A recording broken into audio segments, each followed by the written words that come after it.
如果你问我最不喜欢什么牛排，我会毫不犹豫地告诉你菲力。但是如果你问我 A5 和牛哪个位置最适合做牛排，我也会毫不犹豫地告诉你还是菲力。这块每公斤1000元的牛肉集合了牛里脊的软嫩跟和牛丰富的肌内质，没有 A5 眼肉和西冷那种夸张的油腻感，却带着菲力本不应该存在的浓郁的牛肉味。俗话说红粉入口味极致，白纸飞雪双降天。嗨，小伙伴们，欢迎来到瑞的深夜厨房，希望屏幕前的你今晚能睡得更香。哦，对了，睡前记得帮我点赞3连。A5 的夏多布里昂，我想切这么一小段，应该也足够做我们今天的菲力牛排了。用海盐和黑胡椒简单的调个味，然后给这块菲力上个束腰。牛排也是要保持身材的，不是吗？大火煎出焦化层，再中火煎到3成熟，找一个托盘，盖上铝箔，静置5分钟。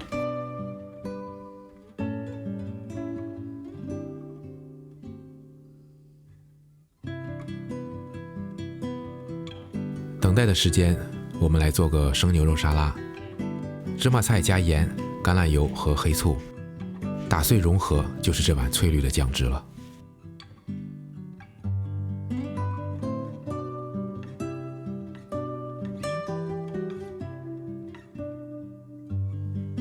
菲力切薄片，当然如果你喜欢更薄的，也可以冷冻一下再切。不过对我来说，这个已经真的很薄了。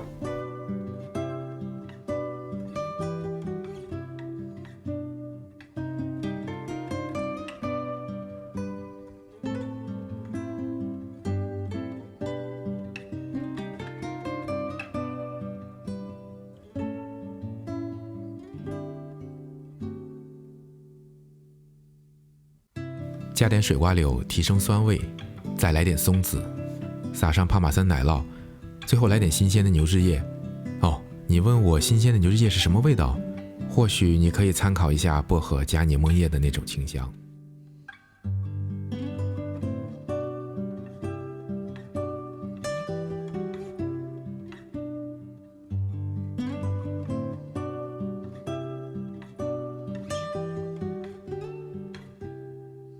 开瓶红酒，记得刚才我们切下来的和牛油和肉渣吗？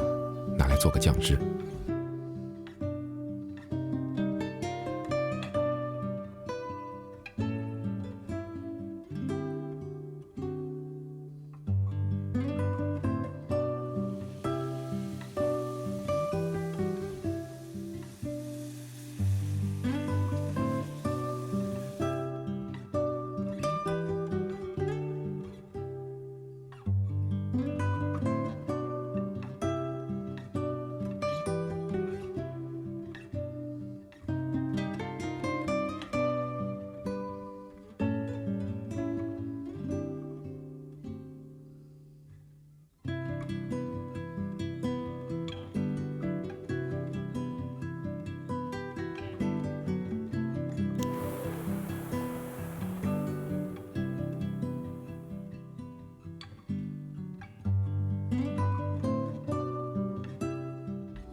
A5 菲力牛排的软嫩，从你下刀的那一刻就能深深地体会到。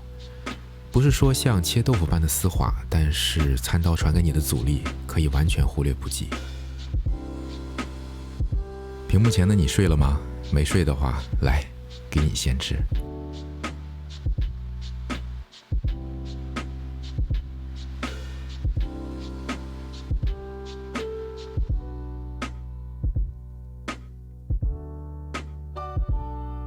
一般菲力牛排的弊端在这里几乎都不存在，红肉风味的缺失被脂肪的香气所弥补。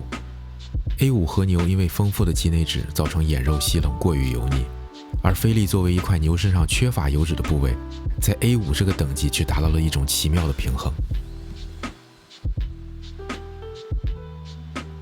先是红酒酱的微酸，咬下一口，汁水爆开，接着就是浓郁的复杂风味充满你的整个口腔。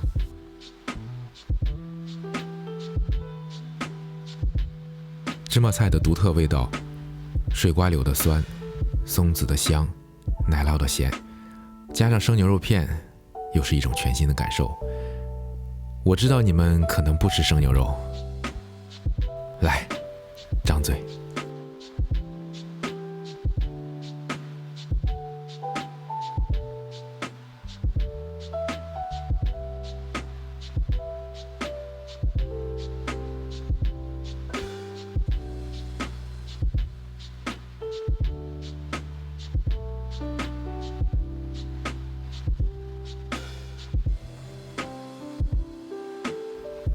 瑞的深夜厨房，不知道你看得满不满意，反正我吃得挺满足的。